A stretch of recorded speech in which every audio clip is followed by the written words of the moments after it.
For those in business who do not understand what their costs are, for those in business who do not understand what the costs are likely to be, for those who do not understand the types of costs they have in their business, then they are missing out lots of opportunity and also creating a financial headache for themselves, and also potentially financial disaster lies ahead. In this week's I Hate Numbers video, I'm going to be looking at two ways to describe costs. We're going to be looking at the relationship between those costs and the overall cost structure of an organisation. And I'm also going to introduce you to a handy little tool that does the heavy lifting for you to crunch those numbers for you. Hi folks, my name is Mahmood. I'm a business finance fixer, author, accountant, and owner of the firms I Hate Numbers and Numbers Know-How. My mission over the last nearly 30 years has been helping business owners, creative organisations, artists, and freelancers have better businesses, make money and not run hobbies, reduce their stress and anxiety, and have the businesses they aspire to have. And I want that for you. Let's crack on with the video.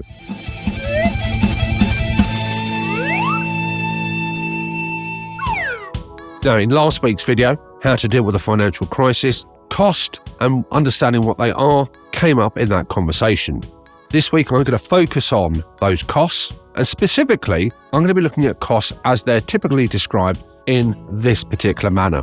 Now, I'm also going to illustrate this with some numbers. I'm keeping the numbers generally light because it's the concepts I want to put across, the relationships, the understanding. You do not need to be an accountant to understand and appreciate this, but you need to connect with those numbers in your business if you're going to take it forward, if you're going to do more than survive, if you're going to thrive as well. Now, one common classification, which is the one I'm focusing on for today, is where we describe our costs as either fixed or either variable. So, for example, if you're a creative organisation, dance company, a theatre company, you will have some costs in your organisation which will be fixed by nature. Typically, these are static, so if you, for example, do not have anybody buying any tickets to your performances, if nobody comes into your concession, nobody eats in your restaurant or your cafe, then some costs will still be there for you in the short term. Typically, those are things like salary costs, perhaps rent that you're paying on the building that you occupy. There'll be depreciation, there'll be other costs that will still be incurred irrespective of whether you put on any performances, irrespective of whether anybody turns up for your show. If we move across and look at a different type of business, if you're a manufacturing business, if the production line stopped for whatever reason, if nobody was buying your products, you still have those same suspects that would step forward and still be there for the organisation to service, to have to pay for. Typically, the usual suspects like salaries, rental machinery, leasing costs would also rear their heads. Businesses of all descriptions, of all sizes and calibers have fixed costs. Now, I should point out, these are fixed for a period of time. In the long term, business owners, we can always get rid of those costs here, but in the short term, we remain committed to them. And there's not a great deal we can do in the short term to eliminate those costs. Now, contrast that with costs that are called variable. And I like to think of these as costs that fluctuate according to activity. So if you're a car driver, for example, if your car stayed on your drive, if you never drove it, the cost of the insurance, the cost of the road tax would still be there. It's static. That's a fixed cost of operating that vehicle. If, however, you started to drive that car, then the fuel costs would go up according to how many miles that you traveled. So in respect of transportation, petrol costs would be variable. In the context of the examples that we quoted earlier on, for a dance company, a theatre company, it may be using artists, subcontractors and freelancers for the shows that it's putting on. If there's no shows, those costs are avoided. If you're running a concession stand, a cafe, a restaurant, which is quite common in the creative sector, then if you're not opening up for business, then you have no stock or inventory to concern yourself with, and therefore those costs can be avoided. If we go back to our manufacturing example, subcontractors would be classified as a variable cost, agency costs. If you've got a sales force, the commissions that you're paying your sales team, if no sales are made, those commissions are avoided. So there's our two main classifications. Now, the relationship between those two is something we can express into something called operational gearing. That sounds very grandiose, doesn't it? Gearing, in common parlance, by the way, folks, is just an expression to represent what's called risk. So all businesses have a degree of risk attached to them, based on what their cost structure is. Now, it's not a straightforward answer, by the way, to say having lots of fixed costs is bad and having very few variables is something we wish to have more of, because it really depends, as I'm going to demonstrate in this example. What I want to demonstrate now is the comparison and contrasting two different scenarios where we have slightly different cost structures. Now, in both of the scenarios that we're going to look at, the sales line is recorded at $25,000. Now, that could be actual or that could be what you're budgeting for.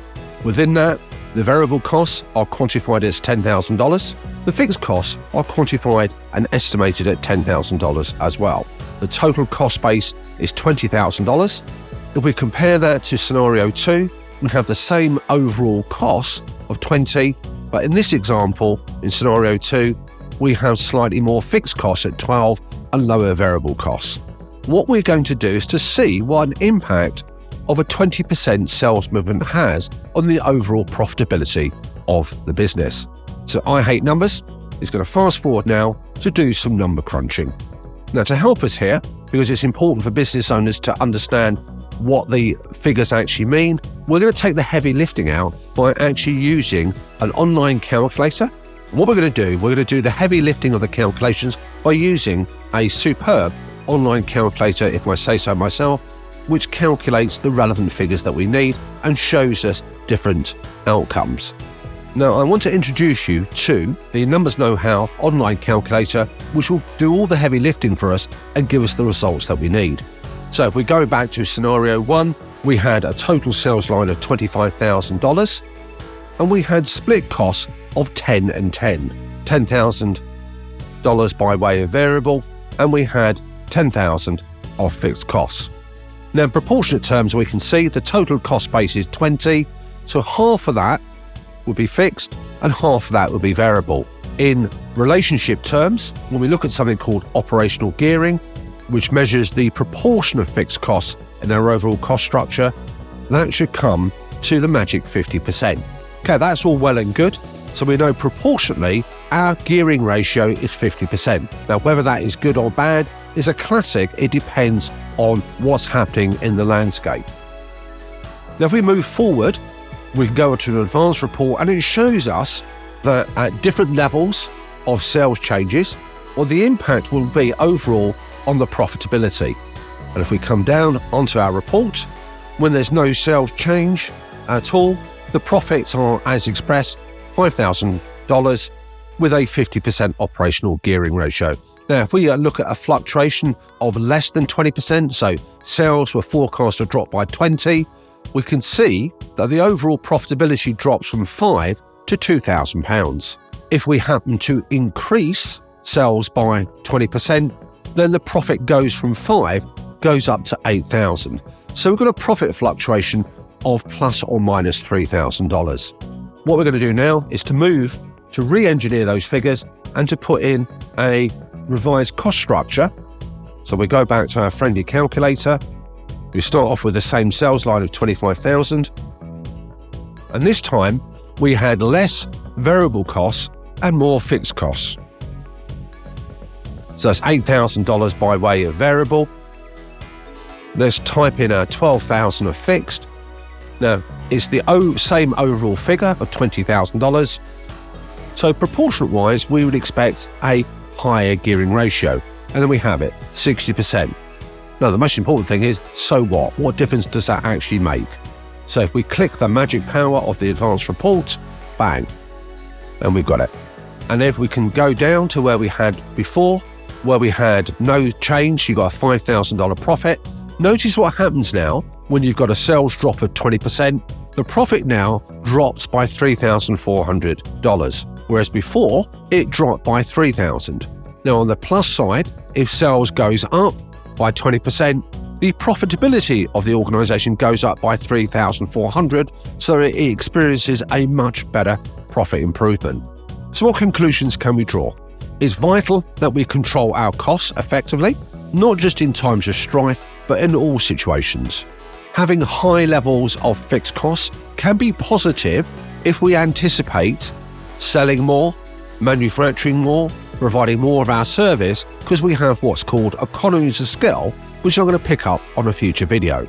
If, however, things are problematic and challenging, then a heavy fixed cost base can be quite challenging for us if we're suddenly facing a operating below capacity problem, if sales are declining, if the order book is declining, then we've got challenges on our hands. Now, folks, I hope you found this useful. The online calculator, by the way, is free to use. Link provided. The report is downloadable. This is on the Numbers Know-How site, where we also have a very powerful online cash flow financial planning tool for you to use in your business. Hope that's been useful. Let me know what you think. And until then, happy number crunching.